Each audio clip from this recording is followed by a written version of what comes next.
What's good, people? It is Tony the Savant, and Tank Davis just confirmed everything I've been saying for the last 3 years.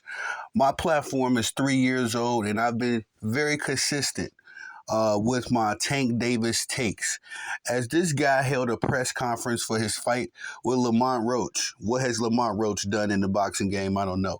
But this guy was asked a series of questions, and he just confirmed what I've been saying about him all along. This guy said he doesn't want to fight SHAKUR Stevenson. He totally ignored all Devin Haney questions. And then proceeds to say he's going to retire because there aren't any big fights or anything out there for him. Tank Davis is a clown, and I've been saying that for 3 years, and he confirmed it in this press conference.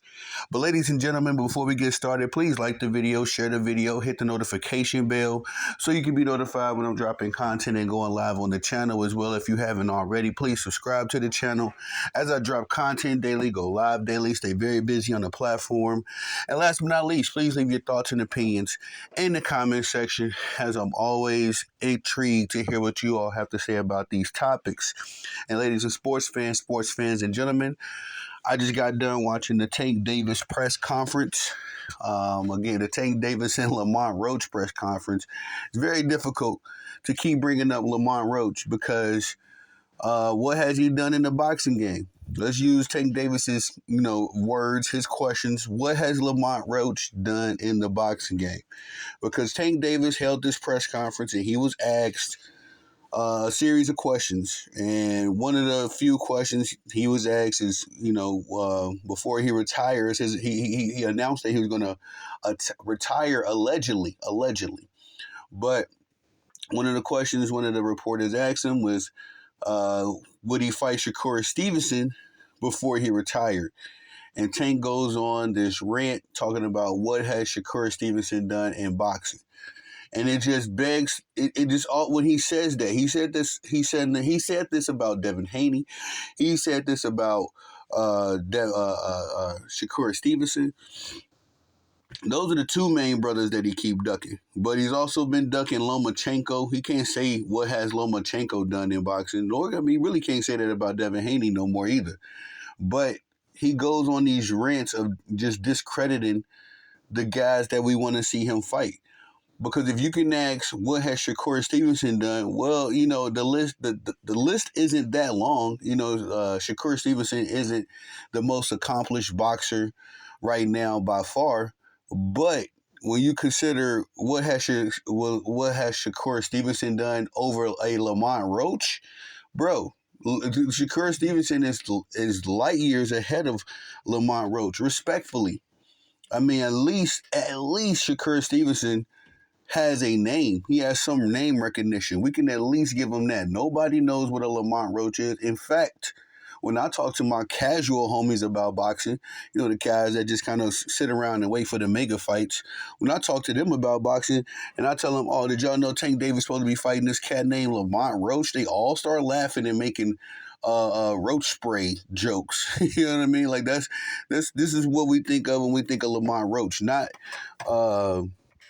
knockout power or pay-per-view sales, none of that. But he also said in this interview he said a few things in this press conference, and it was just disgusting to me because, again, it just confirmed everything that I've been saying about Tank Davis for years now. I used to be a Tank Davis fan, but it was around the time that I started the Tony the Savant platform that I really got off of the Tank Davis wave. Because at that time, when I started this in 2022, we had this ongoing, on and off again momentum of a fight between Tank Davis and Devin Haney. And it was around 2021, 2022 when I realized this dude, Tank Davis, just doesn't want to fight Devin Haney. Whether he feels like he can beat him or not, he is doing everything in his willpower to avoid that fight. And not only is he avoiding that fight, he got his team advocating for him to avoid that fight. He got the fans out here in the YouTube and the Twitter streets advocating for him to avoid that fight. So it was around 2021, 2022-ish when I really stopped being a Tank Davis fan. Because yes, he is a talented brother. Yes, he has knockout power, all that stuff. But we don't know how good or how bad Tank Davis really is. He has never been in a he's never been in a ring with somebody that could truly challenge him and push him to the limits till we can rightly assess how great Tank Davis is. And even if he isn't, then it is what it is. You know what I mean? Like, it ain't the end of the world because Tank Davis isn't the greatest boxer we ever seen, but we can for sure say that because he keeps fighting these tomato cans, which he addressed that as well. Funny enough, I forget how the question was worded, but essentially, Tank Davis answered the question, as far as his competition, with by saying that he's just here to get his money. He's just here to get his money and get out of boxing. He don't care about his legacy. These are Tank Davis's words, not mine. He said he does not care about his legacy, which just confirms to me, more of what I've been saying. This is why he keeps taking these predictable outcome fights. This is why he keeps, uh, avoiding the big fights that we want to see, him fight, because he don't care about legacy. If he could get a bag, if he could get the same bag or around the same bag fighting Joe Smith, you know what I mean, from a weight division lower than his, if he can get 50 million or whatever the money he's making, if he can get that off a Joe Smith, then yeah, what's the point of fighting a Shakur Stevenson who's going to push me to the limits? Well, more than likely, maybe we should use Devin Haney as more of an example, because I'm not sure if Shakur Stevenson would push Tank Davis to the limits. Shakur got great defense, but when we talk about offense, I don't know if he has the offense to keep up with Tank Davis. And that's my real concern about that fight. It would be a masterclass of defense versus offense, but, Tank don't want to fight him. But outside of that, he don't want to fight nobody. He don't want to fight a Devin Haney. He don't want to fight a Lomachenko. And as of recently, he been saying he wanted to fight a Lomachenko, but I don't believe it. I just don't believe Tank when he says he wants to fight a list of guys that are elite fighters. Because before his fight with Frank Martin, y'all remember the hit list? The hit list was Ryan Garcia, Shakur Stevenson, Devin Haney, and Lomachenko. All of the names we wanted to see him fight. Every time Tank Davis schedules himself a fight, he brings up these names one way or the other. Well, you know what I mean? Whether it's I'm gonna fight these guys next, whether it's these dudes ain't worthy or something crazy. It's always something with Tank Davis. But this press conference was nasty to me, because this is the same stuff that we've been hearing from Tank and his camp for years. And his fans have always twisted his words, found a way to defend the indefensible. And I've said this before. Tank Davis fans remind me of LeBron James fans. Because no matter what these brothers do, you know what I mean? And I think both of them are very talented, great in their sports, industries. I think these guys are great, but the fact of the matter is that just because you're great don't mean you're not flawed. Michael Jordan was flawed. Kobe Bryant was flawed. My favorite player ever, Steph Curry, is flawed. And I can say that as a fan of these brothers. When we talk about the LeBron James and the Tank Davis loyalist, the faithful, I'm a fan. These are the faithfuls. These dudes are fanatics. When we talk about them, that we never get a realistic, assessment of these brothers. And that's where all of the delusion, all the confusion comes from. Because you got guys out here, literally, just regular day guys like me and you that pay to watch these same boxing matches or basketball games, whatever. They see the exact same crap we're seeing, the stuff that we're dissatisfied with, but they will twist it in a way to the point of, like Tank Davis, what I've seen from him, from his fan base, excuse me, is that these dudes don't mind Tank Davis just knocking out, Joe Schmoes. They don't mind, because in their heads, they've said that Tank Davis can beat Devin Haney, Shakur Stevenson, all these other guys anyway, so he might as well fight these Joe Schmoes just to get his money. This is how a Tank Davis fan thinks. They don't want Tank Davis to be challenged. They want to continue on this fantasy or this la-la world that they're living in, where Tank is the best thing since sliced bread. He's the best boxer, and that's never fought another one of the guys considered as the best boxer. He's the first, and essentially, I'm trying to think because yeah, Floyd went toe to toe with some guys. Every other quote unquote face of boxing or legend has gone toe to toe with at least one or two of his rivals. Even Canelo. I can't stand Canelo, but Canelo has given us a couple fights where he's actually fought people that we wanted to see. At least it's like 50-50 with Canelo. Like some of his fights I can watch, rewatch, whatever.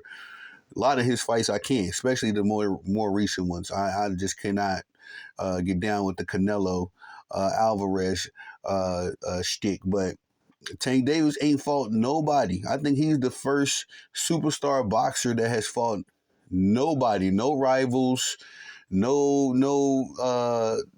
other boxers that we've called for him to fight.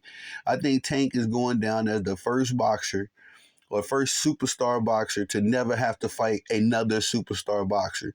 And again, this is all because of his camp, because of the PBC, because of fans. Boxing fans run boxing. Boxing doesn't have a real true overseer like the NBA and the NFL. Like, where the fans can be disgusted with some stuff with the NFL or the NBA or the MLB, but ultimately it's some powers that be that run the entire thing. And we know this, it's not no secret. But in boxing, there's no true overseer or one true person or powers like the owners. You got the franchise owners in the NBA, MLB, and the NFL. You don't have that in boxing so much. These dudes do sign contracts with promoters and networks and all that, but at the end of the day, when that contract is finished, they can move on and they can move as free agents, like Devin Haney is doing as we speak. But the true guys that run boxing are the fans. Once we're dissatisfied with stuff, once we stop putting our money behind things in boxing change. I've seen it, a few times. And when we start supporting the foolishness, then, well, I'll say about 10 years ago, these dudes, like these Tank Davis, the Tanker Bells, like I say, the faithfuls, not the fans, uh, like these kind of fans, and it ain't just them, it's other guys in this game as well. But these guys have supported the foolishness for so long that now these boxing networks are suffering from the foolishness because there are real guys. There's more boxing fans in this industry, in this niche, that feels the way I do than there are guys that feel the way the Tanker Bills do. You know what I mean? It's more guys in the boxing, as far as the boxing fandom. It's more guys in this game that are real boxing fans, real savants of the game. They just don't have a platform, or they don't really, talk about it much outside of maybe if I bring it up to them, or another content creator that covers these topics. Maybe they'll, if you're talking to somebody at work or somebody in the streets about boxing, they'll bring up how much they love it and, their knowledge of the game. But a lot of boxing fans, the real true boxing fans, don't have an opportunity to really talk about their passion and love for boxing. So they just kind of watch it and accept it for what it is, and they don't support. They can't even tell you what's going on nowadays because they don't support the foolishness. But the Tanker Bells, they've supported the foolishness. And now, the PBC and all these other guys have gotten away with the foolishness for so long that now they're suffering. They're in the red. They're negative. Where is Al Heyman?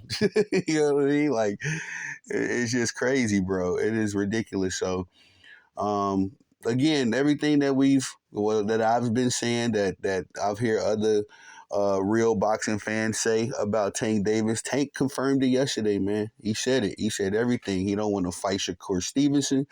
He said he don't care about his legacy.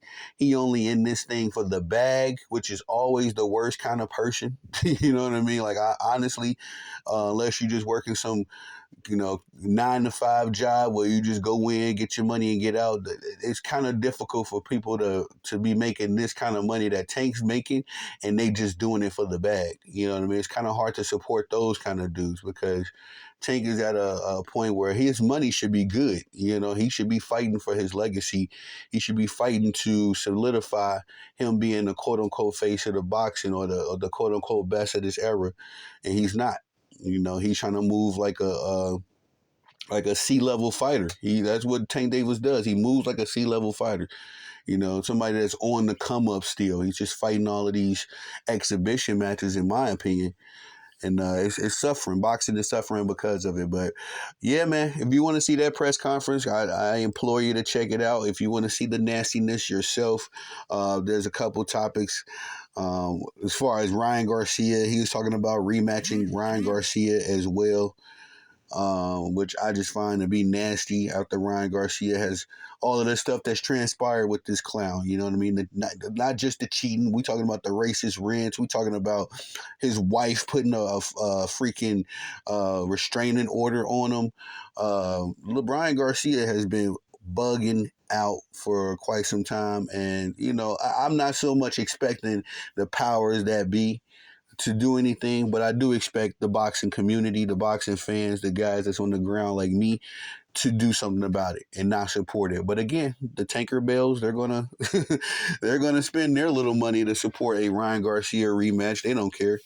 They just support the foolishness. But anyway, that's something else that Tank Davis covered, as far as rematching Ryan. He also talked about, well, he did not talk about Devin Haney at all. Any Devin Haney questions were ignored. Um, and that's about it. That's all the stuff I could really think of. He was trying to act gangster and all that stuff with Lamont Roach, trying to pretend like Lamont Roach is some kind of challenge. Same script, same pony show that we seen with Frank Martin. And we all know what the result of this fight is going to be. Respectfully, I don't. If Lamar Roach beats Tank Davis, I'll be happier about that because that's going to force Tank to get in these streets and get his status and his name back. You know what I mean? Or unless he pulls a Errol Spence, it just goes ghost. But it's gonna force him to get out here and prove something if he loses. So yeah, I'm supporting. I'm hoping Lamont Roach knock him out, but we all know what it is. This is why Tank Davis even chose Lamont Roach. He wants that easy bag. So that's all I got for y'all on this one. Again, if you want to check that out, the press conference is on YouTube right now. But that's all I got for y'all. Please like the video, share the video, hit the notification bell so you can be notified when I'm dropping content and going live on the channel. As well, if you haven't already, please subscribe to the channel as I drop content daily, go live daily, stay very busy on the platform. And last but not least, please leave your thoughts and opinions in the comment section, as I'm always interested to hear what you all have to say about these topics. I am Tony the Savant. Peace.